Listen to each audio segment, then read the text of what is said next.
Well, it's just a jump to the left and a step to the right. We're going to talk about 50 years of the Rocky Horror Picture Show and more on today's episode of the Geek Watch Podcast.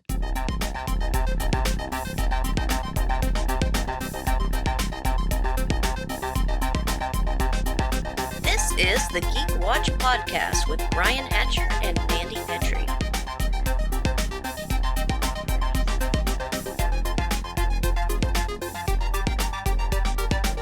Greetings, Geek Watchers, and welcome to episode 254 of the Geek Watch Podcast. I'm Brian Hatcher, and with me, as always, Geek Watch's very own resident geek goddess, Mandy Petrie. Hello, Brian. I know we're both still trying to get caught up on Peacemaker, and you've really only seen the first episode. I don't know if you've been catching any of the news surrounding Peacemaker. No. I don't know if you've dealt with any spoilers, and I'm not going to spoil one of the big plot twists. But it has manifested itself in some interesting ways, which I will try to talk about without going into a whole lot of spoilers. All right. But it deals with Fortnite specifically because they have Peacemaker in Fortnite. He's a playable character. Oh, And okay. if you know much about Fortnite, you also know that they have... I just know the dance moves. That's what I got. And That's so all they incorporated the dance moves from the second season. They always do the big dance. So he does part of the dance. You can get a character to do part of that dance in Fortnite now, or you used to be able to do that. You can't do it anymore, at least not for now. And the reason for that being is there was a bit of a plot twist. in the TV show, In which the TV affected show, the yes. video game. That Okay. affected the video game. And the plot twist, like I said, I'm not going to go into a whole lot of detail. I'll give you a hint about it.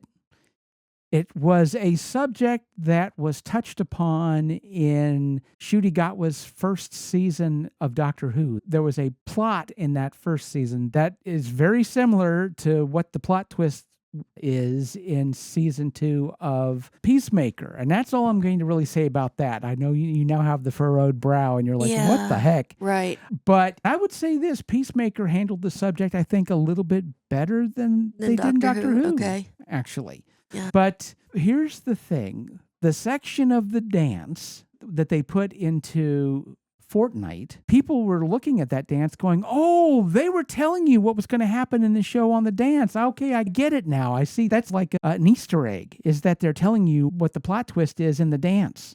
Interpret dance what it is. Yeah. And the makers of Fortnite was like, oh, the dance means that?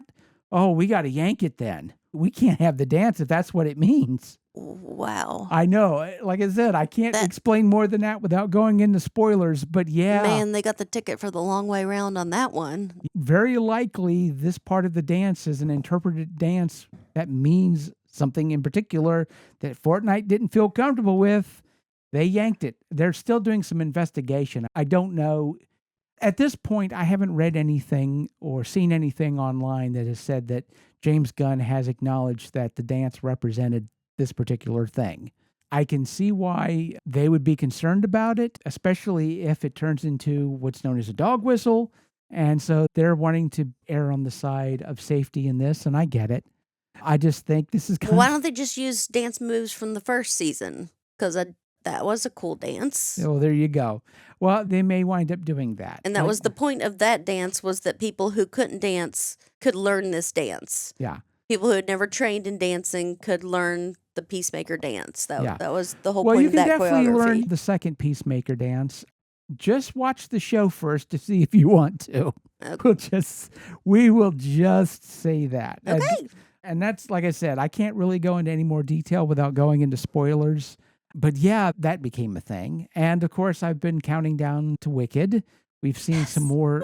We've seen some clips of different scenes that they've been showing. Won't go into a whole lot of details there, but we do get that moment where Glinda is talking to Dorothy, which in the musical, she's basically talking to them off stage. Yes.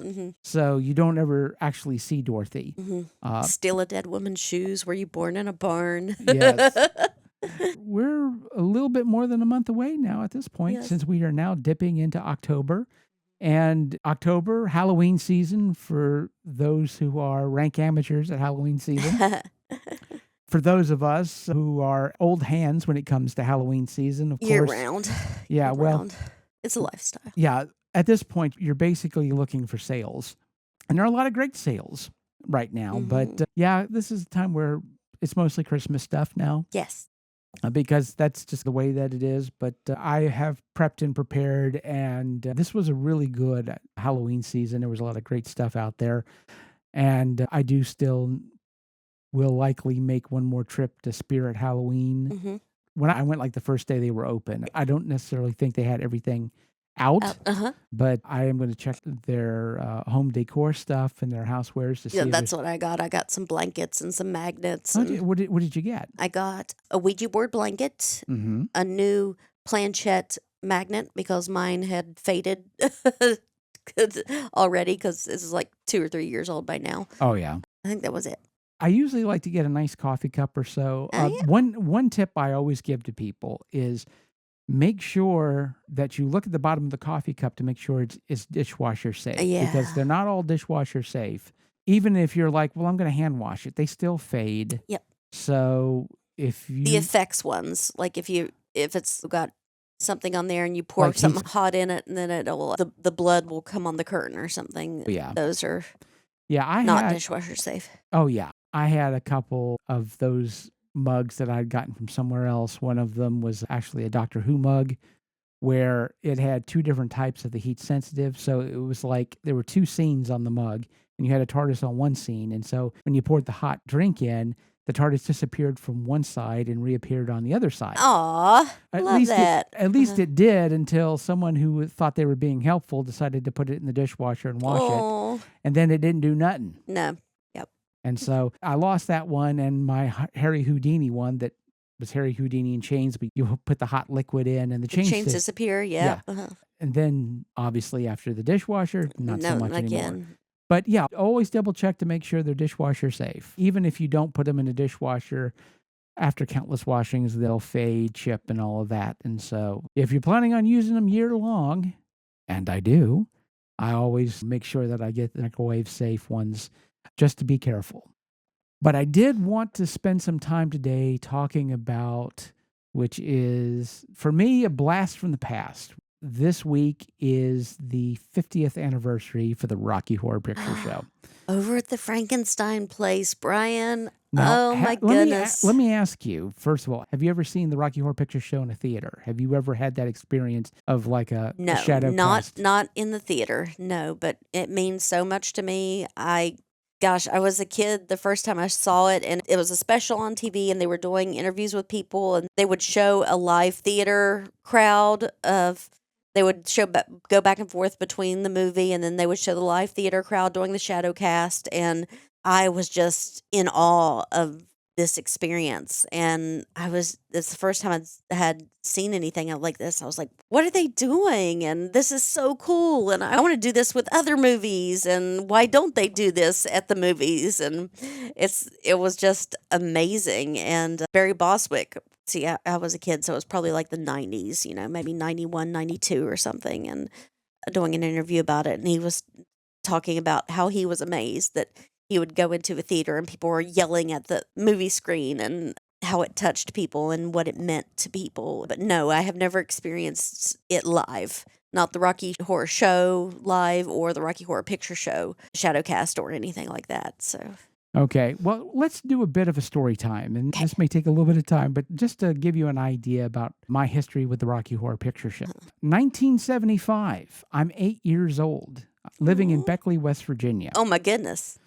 And that was when the Rocky Horror Picture Show first came out.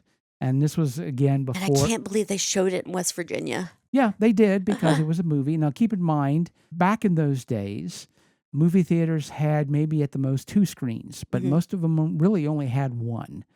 And some of those screens you basically drove up and sat in your car to watch. Yeah. Yeah, there was a drive-in theater in Beckley, which is where I saw Grease. I actually saw Grease in a drive-in theater, which was perfect. That's fantastic. Yeah, it was perfect to see it there. Was it a double feature with Rocky Horror? No. Oh. I never saw Rocky. Here's the thing. At that age, I would have never been able to see Rocky Horror because it's an R-rated film. Yeah. All I remember is driving by a theater, and they had the posters out front, and there's this pair of red lips, and it says the Rocky Horror Picture Show. And I'm like, what in the world is that? I didn't say what the hell is that because I was 8, but that's what I meant. Uh-huh. And I forgot about it. I just thought there was something about this black poster with these red lips and the Rocky Horror Picture Show. It's like my mind just went everywhere. I'm like, I couldn't possibly imagine what that movie was about. And there was stuff in that film I would never have had the first clue about at all. Right? Yeah, I had no Um, idea what was going on. exactly. Now, later on, Siskel and Ebert, back when they had a show on PBS, they started out on PBS before they went to like cable television. But I would watch a lot of Siskel and Ebert. This was the one where they're sitting up in the balcony, and they did a special on cult films, and they talked about the Rocky Horror Picture Show. And there's something that when I saw that, I was like, it just keyed into the back of my brain. I'm like, oh, I remember that poster from years ago because I was in junior high at this point. And they talked about Rocky Horror Picture Show. And I saw this film and I'm like, wow, that's weird. And so again, I'd forgotten about it. But then I got a case of the religions and I went to seminary, Fundamentalist Baptist Seminary. What you have to understand, and this is going to play a big part in the story later, especially growing up as somebody who was neurodivergent and had no idea, and living around people who didn't know what neurodivergent was. For a lot of us, it was very difficult because we felt out of place. We didn't understand what was going on in our heads, and we didn't understand what was going on in other people's brains. We just knew that they weren't the same. And so we grew up with this idea that we were unique and different and therefore broken. And so it was about trying to figure out, first of all, how do you blend in? And how do you keep people from finding out who you really are? Because blending in is the important thing. Being normal is the important thing. Because when you aren't normal, you pay for it. And so I grew up like a lot of people like me who were neurodivergent, this idea of I'm different and I'm wrong.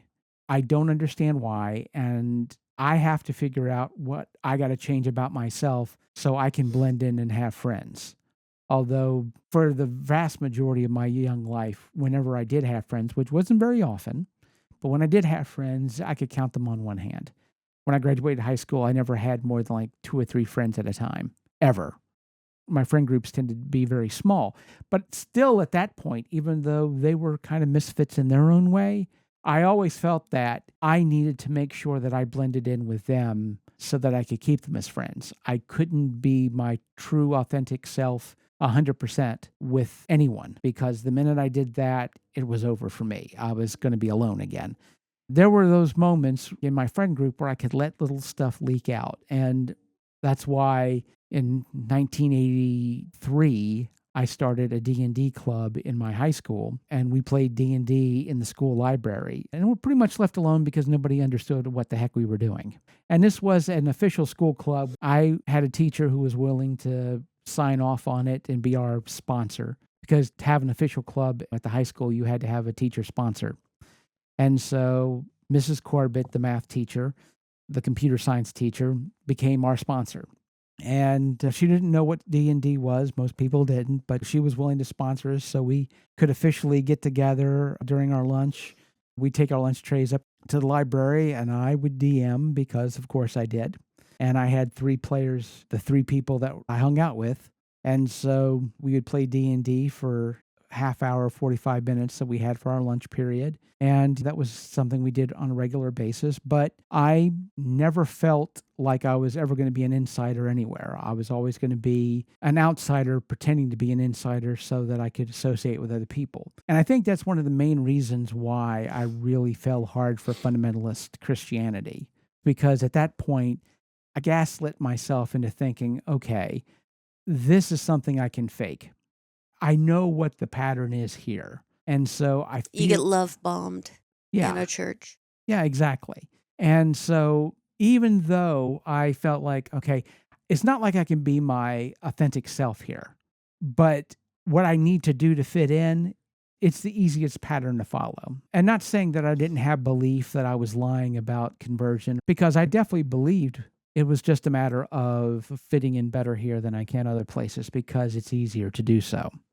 And I go to Fundamentalist Baptist Seminary, and from there discovered that if my authentic self ever leaks out, it's going to be a problem, but it became much more of a problem because of the strictness of the school and the belief in general, things that I thought were very innocuous were an absolute threat there.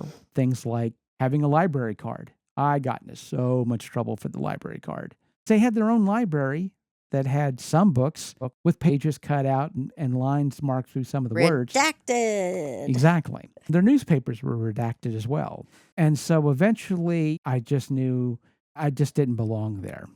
But the last semester I was there, I ran into somebody who I think was in the same boat I was in. He was trying to fit in, but he had interests he had to keep secret as well because the school wouldn't have been cool with. And it was stuff that he felt comfortable talking to me because he saw a fellow weirdo.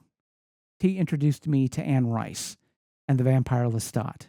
He decided to read Interview with the Vampire. And the second book, The Vampire Lestat, basically the same story. It's from another character's viewpoint. So he was reading Interview with the Vampire while I was reading his copy of The Vampire Lestat, which made for interesting conversations because he was getting Louis's point of view and I was getting Lestat's point of view. Oh. And so we would get in arguments about the characters. We both were probably reading unreliable narrators, although mine was probably much more unreliable because of the character. But he would say, well, it doesn't make sense that he would do this. And I said, well, no, he had to. And so it made engaging that story interesting. And so he introduced me to Anne Rice. I was already a big Stephen King fan, yet something else that I had to keep secret because one of my roommates found out that I was into Stephen King, and I got no end of trouble over that. The faculty wound up getting involved, it got to a point where they were going to take me off campus and put me on campus housing by myself. It was getting that bad. So I left for good reasons. They were going to put you in the box. They were going to put me in, in a real sense. That's exactly what they were going to do. The box spraying, you're going to get the box. Yeah. That's what happens in cults. Yep. Get love bombed, and then you get to study, and then you get put in the box when you do the wrong thing. Yep. There's a lot of stuff that happened there that I think is a story for another day. But the person that introduced me to Anne Rice was also a fan of the Rocky Horror Picture Show. Yes. And he would play the soundtrack in his car as we were driving to church. He and I would ride together so we could drop our Baptist masks and be human beings to some degree. We'd drive to church and listen to the Rocky Horror Picture Show soundtrack. That was my first exposure to the movie, just the soundtrack. I didn't know the story behind it. And so I was... But listening to songs like Damn It, Janet and... Exactly. Over at the Frankenstein place. Yes. And out of context. Yes, exactly. I only had that. And he was kind enough to make me a copy of the soundtrack. I managed to get my hands on a Walkman, and there were a couple places on campus where I could go, where I could not be bothered, hassled, or even be seen. I would go off and be alone and listen to the soundtrack over and over again. By the end of that semester, I realized there was no point in me staying. I was like, I don't belong here. And so I got a bus ticket and came home. Yeah. But it was one of the most depressing bus rides I ever took because up to that point, I felt like I at least had a handle on something that was doable. I had a life path. I had an idea of who I was as a person, even though that person was somebody who was going to be hiding who he actually was because I was going to be required to do that. I knew what my life was going to look like once I graduated. Now I had no idea what was going on. I had literally nothing except for an old beat up Walkman. A cassette tape of Tim Curry. Singing in my ear, don't dream it, be it. Hearing that made me feel better. Rose tint my world.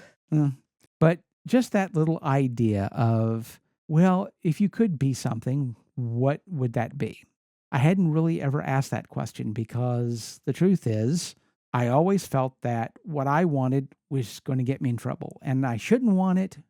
It was nothing but misery, and I had to figure a way of living a non-authentic life the best way that I could because who I was really wasn't acceptable. Not to say that life was better after I left seminary. I got back and I was shiftless for a while. I moved to Richmond for a little while, and that didn't work out. I got a bunch of little jobs here and there. I was working fast food. I did eventually manage to get a Pell Grant and go to college. Hey. I wound up putting myself through college, but I wasn't sure what I was going to be doing with my life. What really started to change things for me and my brothers went to, at the time was known as the Park Place Cinema 7. Yep.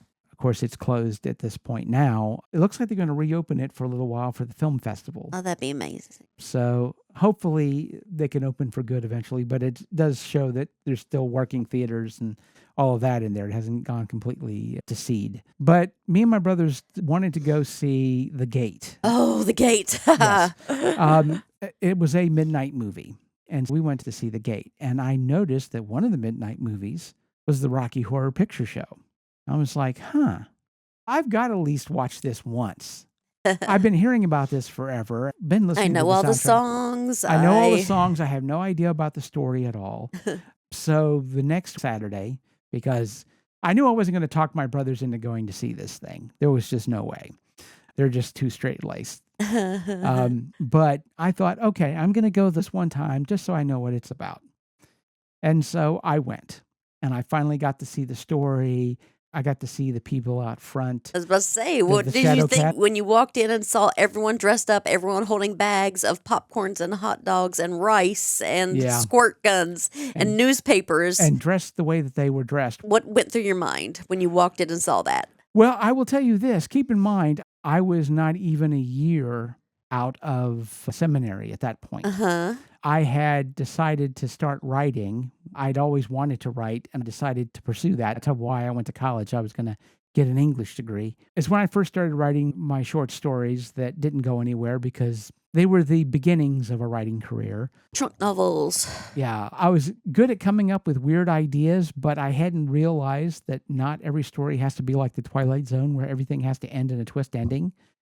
And I really hadn't read enough yet to get the idea of what I could do in the genre.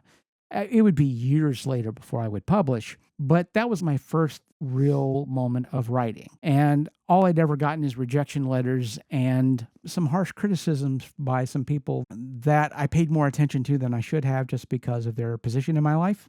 But yes, I walk into the Rocky Horror Picture Show and it's full of weirdos. And I'm like, wait a minute. I didn't think you were allowed to do that in public. But I also felt sort of a pang because I was so jealous of the people out front getting to do the roles. One thing that I enjoyed as a kid was seeing school plays, but it hurt to watch them because I always wanted to be up on stage. I never had the courage to audition. I would not have been permitted to do so by my parental unit. My dad would have never allowed me to do that. I also didn't think that I was the type of person who could get up on stage. That's for other people. I would never be able to do that. And so I really did envy the people who could dress up and do the staging out front because, to quote Frankenfurter, I wanted to be dressed just the same. Yes. It's one of the things that I love about the Rocky Horror Picture Show. It is, like, everyone talks about how original it is, and it's really not. It's a classic story. It's Stranger in a Strange Land, The Man Who Fell to Earth, it's Resident Alien, it's a bunch of Twilight Zone episodes. An alien comes to Earth, your assignment is to blend in, learn what you can, and then they get corrupted by the human experience. Like, there's so much more to being human than blending in, than being normal. There's so much that you can be and so much that you can do and so much that you can dream just being human. Oh, yeah. Yes. Going to see that movie was, for me, a very powerful moment because I saw that people were being weird and it was okay. And so the next weekend I went again. Yes. And then I went again and again. And I started to learn what the cues were for the different parts of the movie to yell out. Kick it. Yeah. And so I was involved with the audience there. There was a point where I was even making up my own lines. One of my classic lines that I did, and this plays into my previous life as a fundamentalist, but there's a point during Over by the Frankenstein Place where they zoom in on the castle. It was at that moment I stood up and yelled, "There is no God!" And a lightning bolt strikes and I go, "Ah!" and fall. That's wonderful. And people cheered. I loved it. And they wait. And this was the thing. It didn't become a line other people did, but it was a line that they waited for me to do. And so it was that moment where it's like, oh, he's going to do, Here he goes. There is no God. And I started to hang out with some of the cast members and become friends with them. And we would talk and hang out. I would get invited to different people's houses. Eventually, the person they had playing Riff Raff went off to college.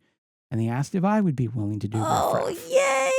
Well, I got to dress as Riff Raff and perform. And then after the movie was over, we would go to Canal City. There was a Taco Bell next to a metaphysical store. And we would hang out there for like an hour and a half, 2 hours, eating tacos, dressed weird around midnight, and just having the time of our lives. But it was those moments. It was the first time, I'm in my early 20s. This is the first time I felt like I had a tribe. I actually had a group of people that I didn't have to wear a mask for. Right. We were all weird in our particular way. I picked up a lot of neat, weird stuff from them. It's where I really started to learn about the goth culture because we had goths there. Yes. I had moved around the edges a little bit in goth just because there was a lot of it that was being played on the radio at the time. And I never had it under a heading of goth. I just knew there were certain things that I enjoyed. And I learned what that was. There was a lot of other stuff that I picked up on in that group of eclectic people. The most important thing I got from them was there actually were people like me out there, and I could be part of a tribe. And I was for many, many beautiful weekends of doing the Rocky Horror Picture Show until eventually when the cinemas decided they no longer wanted to do the midnight movies. Oh. They did allow us one big send-off. There were many tears, for sure. Yes. That was a long time ago. The vast majority of the people that I hung out with, I can't even tell you where they are right now. But it was a wonderful time in my life, and it really changed my viewpoint on a lot of things because I had never felt like I belonged anywhere before. And for those wonderful Saturdays where we went to the midnight movies, I belonged somewhere. I was around people who understood me and accepted me. It was from there that I got the courage to follow someone who was at the show to do backstage work for the Charleston Light Opera Guild and eventually to wind up on stage myself and act, which never would have happened if it wasn't for the Rocky Horror Picture Show. And I never would have met you. Right. So Harvey. we did Harvey together. The friends I have now grew from that one seed. My writing career grew from that one seed. It gave me the permission to be me. You know, those days are over and there are no more midnight movies in West Virginia, certainly not the Rocky Horror Picture Show. But something else I picked up from my eclectic group of Rocky Horror friends was a love of Eastern philosophy. There was someone there who was very deep into Taoism and Eastern philosophy, and that fascinated me. And it's where I learned about the Japanese aesthetic of wabi-sabi, which is an understanding of beauty in imperfection and impermanence. Basically, wabi-sabi means that This things moment will never repeat itself again. things will not last forever. There's nothing that's perfect. There's nothing that'll last forever. And there's a beauty in that, knowing that it isn't forever. That if you can remember that this thing will not last forever, if you can do that in the moment, if you can be in a beautiful moment and go, there will come a time when this will be the last time this happens. You can enjoy the beauty of that moment. And that was, for me, thinking of the 50 years of Rocky Horror and my experience with it throughout the years. And even now, what it meant for me in my life. I think it's just one of those things that, like a lot of stuff that we enjoy in our geek culture, it's a lot more than just a bit of entertainment. There are bonds that we build in all of that. And in the best of geek culture, it brings us together in our love and passion of something that not everybody understands. But as the kids like to say, if you know, you know. You know. We got our countdown to Halloween, the one Yes. moment when everybody is allowed to be weird, at least for one night. And Little I'm bit. definitely looking forward to that. Amateur cosplayers. Amateur cosplay, exactly. But I haven't had a chance to see Marvel Zombies yet. I still need to finish Peacemaker. Hopefully you'll get a chance to watch that too. Are you going to be able to deal with this weird twist in this show? Well, I guess we'll see. We shall see. And with that said, we come to the end of episode 254. Thank you for listening, and tune in next time for the latest in geek news and views with the Geek Watch podcast. For Mandy Petrie, this is Brian Hatcher, reminding all the Geek Watchers out there, we're all geeky about something. Be proud of yours. See you next time. Thank you for listening to the Geek Watch podcast. If you enjoyed this program, don't forget to like and subscribe on your preferred platform and share this podcast on your social media. For links to all the ways you can listen to the Geek Watch podcast, as well as leave comments and suggestions, visit our website at geekwatch.net. The Geek Watch podcast is a Hanging J production.